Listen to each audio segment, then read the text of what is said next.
Hello and welcome to the E-News Bulletin of IPR Department. I'm Chiring Eden. Let's look at some of the news making headlines this week. According to the latest update on COVID-19 cases in Sikkim provided by the State Health Department, a total of 4 positive cases were reported on Sunday. The total number of active cases is now 351. Total cured and discharged stands at 5,413 and cumulative total at 5,988.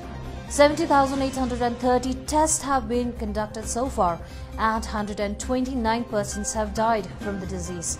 Currently, there is not a single person admitted in the ICU and no COVID-19 related death was reported on Sunday.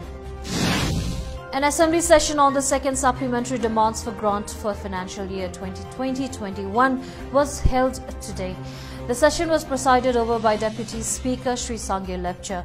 The session was significant and historic as the resolution for granting tribal status to 12 left-out communities of Sikkim was adopted. The same resolution was proposed in the Assembly by Dr. M.K. Sharma, Minister for Social Justice and Welfare Department. In the legislative business, 2 government bills were introduced.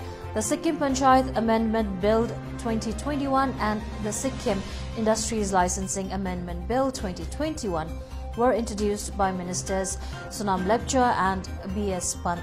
Shri P.S. Tamang, also the Minister in charge for Finance Department, presented the second supplementary demands for grants for the financial year 2020-21 as well as the Sikkim Appropriation Bill 2021. Ahead of the Assembly session, East District Administration had imposed Section 144 of the Criminal Procedure Code prohibiting gathering of 5 or more people within 300-meter radius of the Sikkim Legislative Assembly premises.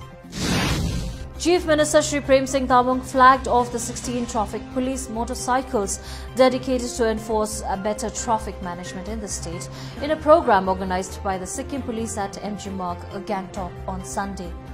During the program, the Chief Minister also launched the Mission Jyothi app designed and created by the Crime Branch Division of Sikkim Police. The program was attended by Ministers Arun Uprethi, Sanjit Karel, MLA Gangtok, YT Lepcha and officials from the police and the administration. It was informed that out of the 16 traffic motorcycles, 12 would be for East Sikkim, 2 for South, 1 for West and 1 for North Sikkim.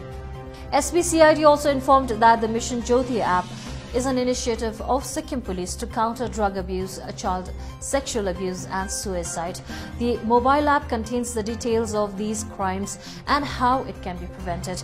Important numbers like child helpline, suicide helpline, police control room, etc. are also included in the app, which can be accessed by the public. It was informed that the application would be available from 12th January onwards on Google Play, and the iOS version will also be made available soon. Similarly, the Mission Safai, which stands for Sikkim Against Fraud Action Initiative, was also introduced by the SBCID. The initiative has been developed in order to spread awareness about possible cyber frauds and ways to deal with such issues. In the program, traffic helpline number 8900-295-999 was also unveiled, which would be working 24/7, where citizens can call, send SMS and pictures via WhatsApp of possible traffic violations, and actions would be taken promptly.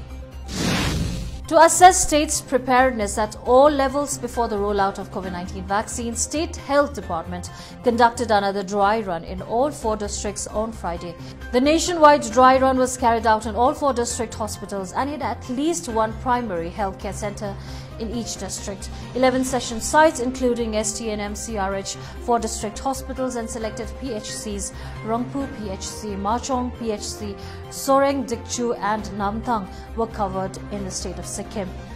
The Health Minister, DG cum Secretary, PDHC cum MD, State Immunization Officer, along with senior officials from the Health State Headquarters visited the session sites. The dry run started at 10 a.m. and there were about 25 beneficiaries enrolled in the CoWIN app in each session sites. The vaccination team consisted of 5 members who were assigned specific roles and responsibilities.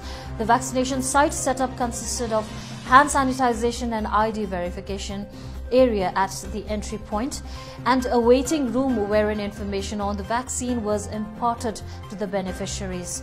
They were then vaccinated in the vaccination room after validation and data updation in CoWIN application.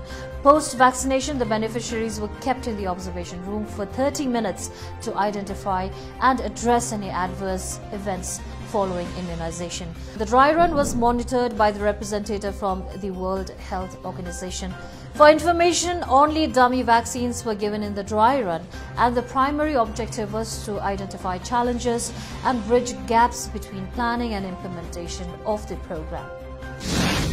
With 16,311 new COVID cases in the last 24 hours, India has recorded the lowest single-day case spike since June 23rd. The virus testing on Sunday at 6.59 lakh was also the lowest since the third week of August.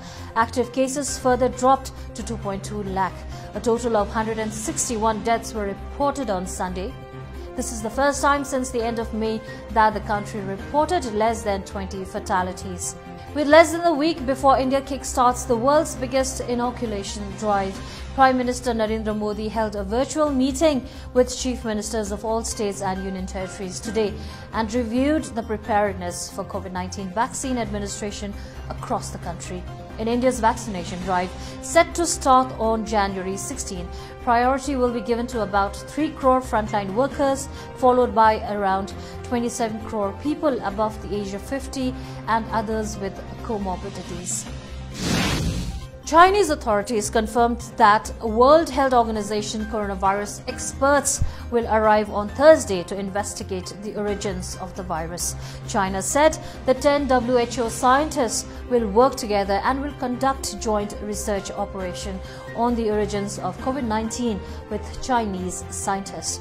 Beijing had earlier denied entry to the WHO team who were due to arrive last week. As WHO chief said, he was very disappointed. China had failed to grant visas to WHO officials, leading the UN health body to hit out at Chinese officials. A year into the novel coronavirus pandemic, which has killed more than 1.9 million people and infected over 90 million globally, the question of where the virus came from and how it first crossed over to humans remains a mystery. This is all we have for today. Please like and follow our Facebook page, that is the Government of Sikkim official page, for the most authentic news and information on recent developments in the government and the state. Please continue wearing masks, wash your hands regularly and maintain safe distance while heading out as our fight against COVID-19 continues. Thank you for tuning in.